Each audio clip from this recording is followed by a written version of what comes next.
열왕기상 18장 36절 한 절 말씀이 되겠습니다. 저녁 소재 드릴 때에 이르러 선지자 엘리야가 나가서 말하되 아브라함과 이삭과 이스라엘의 하나님 여호와여, 주께서 이스라엘 중에서 하나님이신 것과 내가 주의 종인 것과 내가 주의 말씀대로 이 모든 일을 행하는 것을 오늘 알게 하옵소서. 아멘. 예, 저 태그입니까? 그 네모난 거. 그런 거 한번 핸드폰으로 한번 찍으셔서 가서 이렇게 서명운동을 했으면 좋겠습니다. 성전환 수술 없는 성별 정정 반대.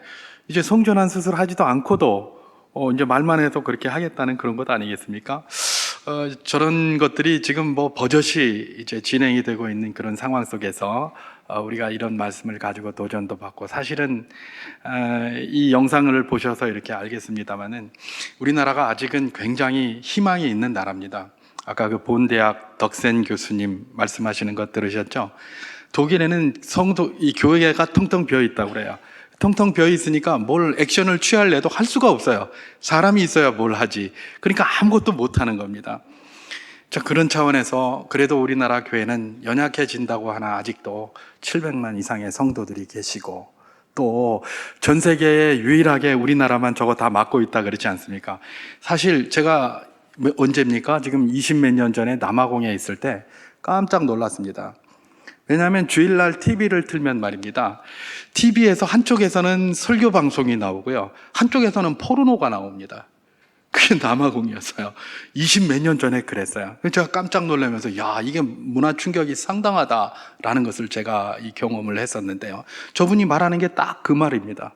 딱 그렇게 돼 있어요. 우리도 멀지 않았습니다. 만약에 이런 식으로 계속 가게 된다면. 제가 이제 뭐 이걸 다 보고 마지막으로 좀 정리를 하면서 이제 우리가 조금 기억해야 될 것이 하나 있어서 그거 잠깐 몇 가지만 말씀을 드리고 그렇게 마치도록 하겠습니다. 우리가 반대하는 것은 차별금지법이 아니라 포괄적 차별금지법입니다. 이걸 이제 잘 기억을 해야 됩니다. 자꾸 차별금지법 그러니까, 그걸 반대한다고 그러니까 알지 못하는 사람들이 그러는 겁니다. 아니, 교회는 왜 차별금지하자는데 그걸 반대하나? 이렇게 이야기를 합니다. 그죠? 차별금지를 반대하는 게 아닙니다. 우리가 반대하는 것은 포괄적 차별금지법입니다. 우리나라에는 이미 차별금지를 못하게 하는 법률 조항들이 많이 있습니다. 뭐 한 20여 개 정도 된다고 하는데요. 차별금지를 하게 법으로다가 저촉되는 것은 바로 처벌하게 되어 있습니다. 이게 구체적인 것이어야 돼요. 여러분, 법에 대해서 이게 포괄적이라는 말이 들어가는 것은 일단 법의 효력이 없습니다. 사실은 법적 효력이 없어야 정상이에요. 법은 특별한 것이어야 하지 포괄적인 것이 돼서는 절대로 안 됩니다. 우리나라 범죄를 구성하는 우리나라 법에서의 구성 요소가 뭡니까? 구성요건 해당성, 그 다음에 위법성, 책임성, 이렇게 이야기를 합니다. 여기서 구성요건 해당성이라는 게 이게 특별한 경우입니다.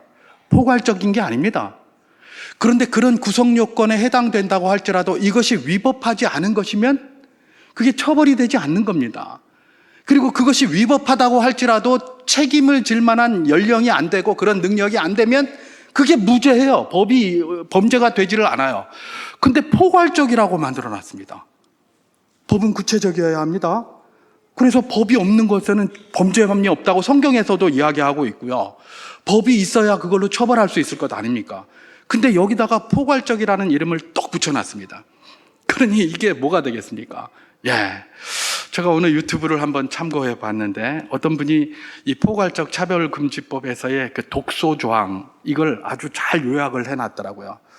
저는 그걸 다 읽어보지를 못했습니다만은 이분이 읽어보고 독소 조항 몇 개를 뽑아놨는데 한 3개 정도를 뽑았더라고요. 그 중에 하나가 뭐냐?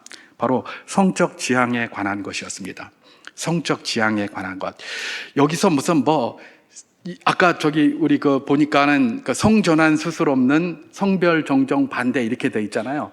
이 성적 지향이라는 게 성전환 수술 없어도 내가 남자지만 나는 여자다, 그러면 여자가 되는 거예요.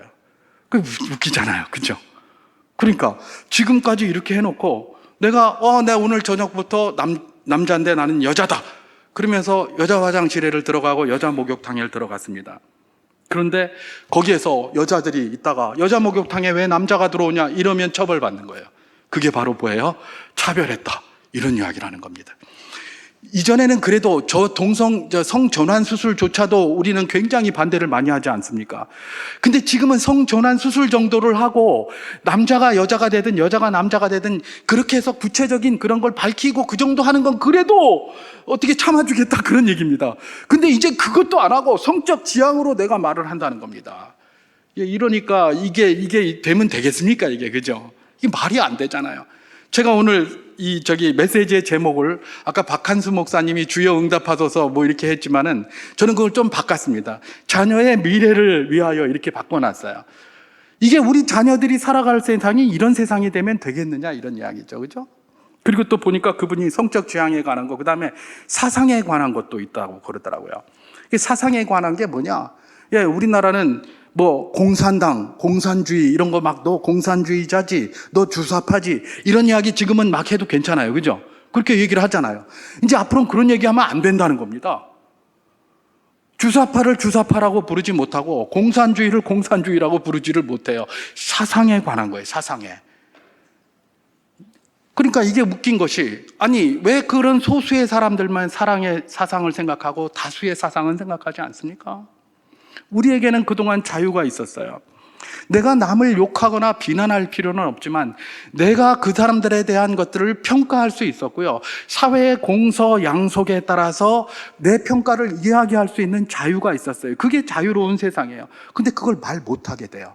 이게 말 못하게 되는 이런 사회가 자유사회겠습니까? 다 공포정치를 하고 있는 전제국가들 아니겠습니까? 바로 그런 것들인 것이죠. 하나 더 했는데 이 사람이 종교에 관한 것이다 이렇게 이야기를 하더라고요. 소위 포괄적 차별금지법에 이런 독소 조항이 살짝 올라가 있는 거예요. 다른 거는 이미 다 법에 있어요. 다른 차별을 금지하는 건 이미 법에 다 있어요. 그래서 그 법이 미비하면 그거 좀 보정하면 돼요. 그거 좀 보완하면 돼요. 그런데 이런 거 살짝 집어넣어서 포괄적이라는 말을 가지고 이렇게 하는 것이죠. 종교에 관한 건 뭘까요? 우리가 신천지를 비난합니다. 이단을 비난합니다. 이전에는 이런 거 비난했다고 신천지나 이단에서 우리를 고소를 해도 법원에서 무죄 판결을 내렸고 기각을 시켰습니다. 왜냐하면 종교단체에서 이단에 대해서 이야기할 수 있다라고 그런 공서 양속이 있었기 때문에 그래요. 근데 이제는 만약에 이런 게 되고 나면 신천지에 대해서 뭘 하고 이대위, 이단대책위원회 이런 데서 뭔 말합니까? 다 차별금지법으로 처벌받습니다. 그렇게 돼 있는 거예요. 그러니까 이게 우리나라가 법이 없기 때문에 이런 거를 만들어야 된다, 차별을 금지하는 법을 만들어야 된다 이게 아니라 원래 법이 있어요. 법이 있는데 거기다가 포괄적이라는 말을 붙여가지고 이런 것들을 슬쩍 끼워넣기 해서 판매하는 거예요. 이거 판매하는 거예요. 그러니까 근데 이게 잘 모르는 사람들은 차별금지법 한다는데 왜 교회가 저렇게 반대하냐? 그럼 교회는 차별을 조장하는 집단이냐? 이렇게 이야기를 하는 것이죠. 차별금지법을 반대하는 게 아닙니다. 포괄적 차별금지법을 반대하는 것이다라는 사실을 우리가 기억하고 누가 그런 이야기를 혹시 하시거든 이렇게 이야기를 하면 될 것입니다. 종교의 자유, 사상의 자유 이런 것들을 다 억압하는 이런 전체주의적인 아주 안 좋은 악법들 말입니다. 그게 바로 지금 유럽을 휩쓸고 있고 미주를 휩쓸고 있고 전 세계를 휩쓸고 있고 우리나라에도 지금 들어오려고 그러고 있다는 겁니다. 그래도 우리나라에는 저렇게 많은 그리스도인들과 이렇게 많은 그리스도인들이 마음을 같이 해서 지금 하고 있기 때문에 이런 것들이 이제 이렇게 막아질 수 있을 희망이 우리에게 있는 것이죠. 그래서 아까 그 본대학 총장이 그렇게 이야기를 하고 있는 것 아니겠습니까? 여러분 이런 것들은 막아지기를 한 마음으로 기도해야 될 것입니다. 우리 자녀들의 미래를 위해서 그렇게 해야 됩니다. 우리 선배님들, 우리 어르신들은 우리에게 정말 자유로운 나라를 이렇게 물려줬는데 우리는 그냥 대충 얼버무리다가 그냥 뒤에다가 물려줬는데 얘는 남자를 남자라고 말도 못하고 여자를 여자라고 말도 못하고 우리나라 과거 조선시대에 아버지를 아버지라고 부르지 못해가지고 그냥 도적이 된 홍길동도 있는데 남자를 남자라고 부르지 못하고 여자를 여자라고 부르지 못하고, 야, 넌 남자답게. 저는 그러면 맨날 구속돼야 됩니다. 왜냐하면 우리 애들한테 맨날 너는 남자다워야 되지 이런 소리 맨날 하거든요. 제가 이거 자칫 잘못하면 저는 바로 구속되게 돼 있습니다. 이게 우리가 이런 세계에 살고 있다, 이런 세계에 살고 있고, 이렇게 지금 가려고 하는 즈음에 우리가 있다라는 사실을 기억하면서 조금 경각심을 가지고 이런 일을 할 때에 한마음이 되었으면 참 좋겠습니다. 사막의 낙타가 이 텐트를 뒤집는다고 합니다. 여러분 많이 들어보셨죠? 그리고 어떻게 하나 그랬더니 처음에는 콧구멍만 탁 집어넣는다 그러죠? 콧구멍만. 그러면 이제 이놈이 너무 더워서 콧구멍이라도 좀 식은 그걸 하나 보다 해서 콧구멍 들어온 줄 알았더니 조금 있어 보니까 콧구멍만 들어오는 게 아니라 대가리가 들어와 있네. 저는 머리라고 안 하고 대가리라고 한 거 용서하십시오. 대가리가 들어와 있어요. 이놈이 왜 대가리를 집어넣고 있어 그랬는데 알고 봤더니 나중에는 그냥 다 들어와가지고 텐트를 확 뒤집어 버린다고 하잖아요.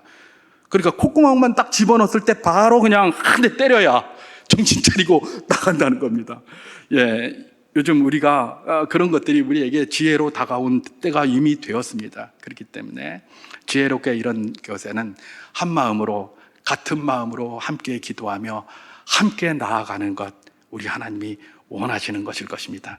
이걸 통해서 한국교회가 하나가 되고 하나님의 뜻 가운데 하나가 될 때 하나님께서 이런 경각심을 바탕으로 해서 더욱더 교회를 새롭게 하시고 그리스도인을 새롭게 하시고 우리 한국을 다른 무엇보다도 복된 나라의 모범으로 삼으실 줄 믿습니다. 오늘 말씀을 생각하시면서 잠깐 그렇게 기도했으면 좋겠습니다. 하나님, 대한민국을 긍휼히 여겨 주시옵시고 세계의 모범이 되는 나라로 세워주심에 감사를 드리며, 그러나 그 모범의 나라를 계속해서 유지해 나갈 수 있도록 인도하여 주시고 우리 가정들을 지켜주시고 무엇보다도 우리 자녀들의 미래를 지켜 보호하여 주시옵소서. 잠깐 우리 함께 통성으로 기도하겠습니다.